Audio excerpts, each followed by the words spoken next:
Stories of Atlantis, an overview by Alan Lee Whiteman. Billions of years ago a thought came forth that Earth would be a good place for humans to live, thrive, and grow spiritually, more so than other places in the galaxy. Some aliens got wind of the plan and decided that they wanted to get in on the action and make a buck in the process. For Earth is not the only place that humans have lived, and the buck chasers knew that something deemed valuable could be extracted from the humans. So, one alien group, herein called the Pleiadians, whipped up a client race of Nephilim aliens and tasked them with harvesting the valuable stuff from the humans who would in time come to live on Earth. The valuable stuff was harvested human emotional energy, and it was addictive to many other aliens in the galaxy.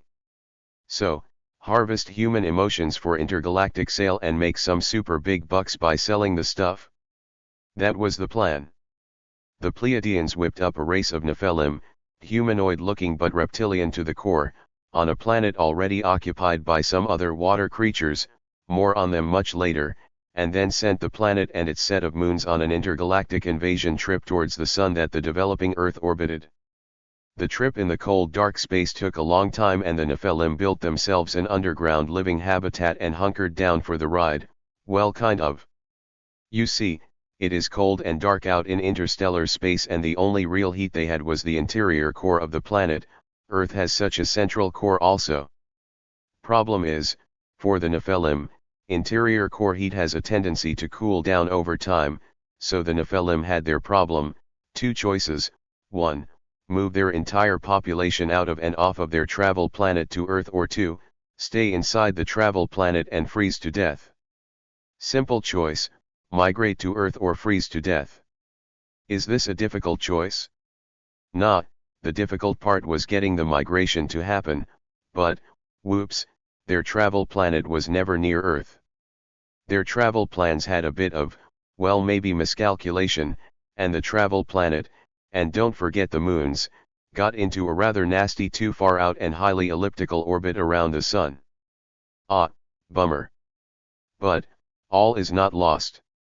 Turns out, their huge elliptical orbit around the sun brought them within reasonable space travel range of Earth for about 50 years for each travel planet orbit trip around the sun.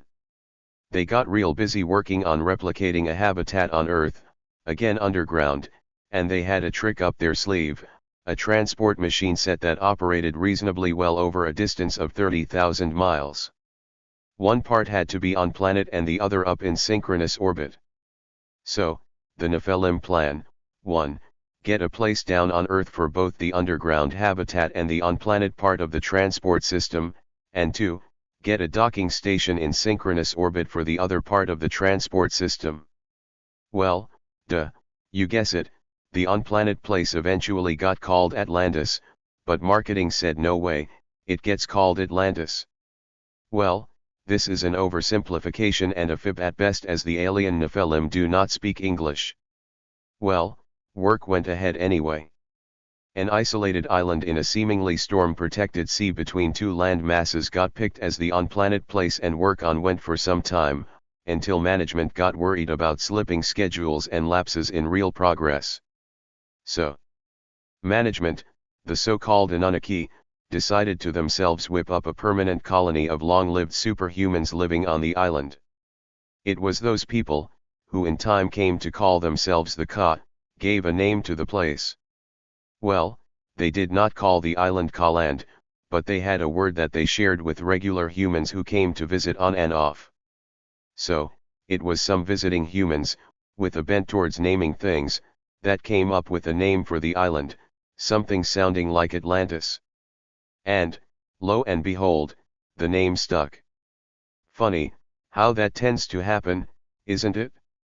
For many centuries after the establishment of the Ka superhumans, things went quite well.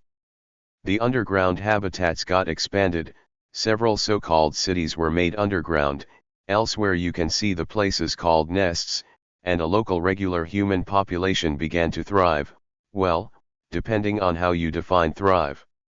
In time the on-planet part of the transport system got installed on the island and placed into use.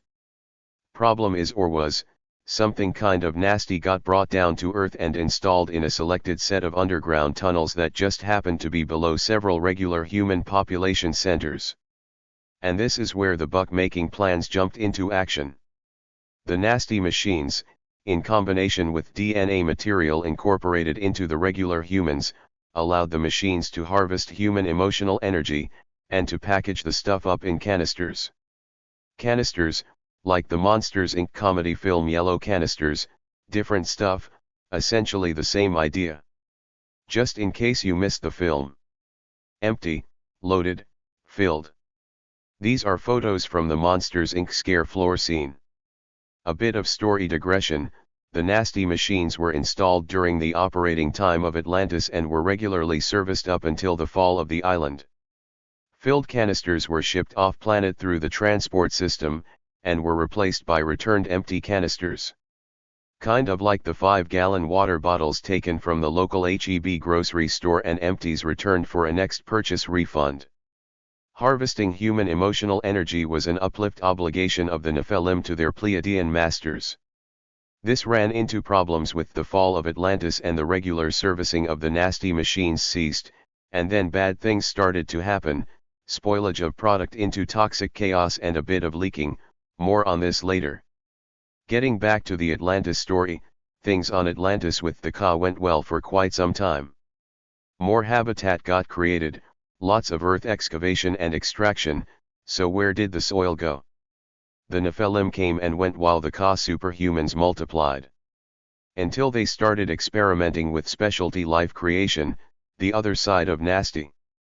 The Ka superhumans were like uplift of the Nephilim, as the Nephilim were uplift to the Pleiadians. They got tech training for free without having to do the research themselves, and one of the tech wonders was genetic engineering, but without the spirituality to match it.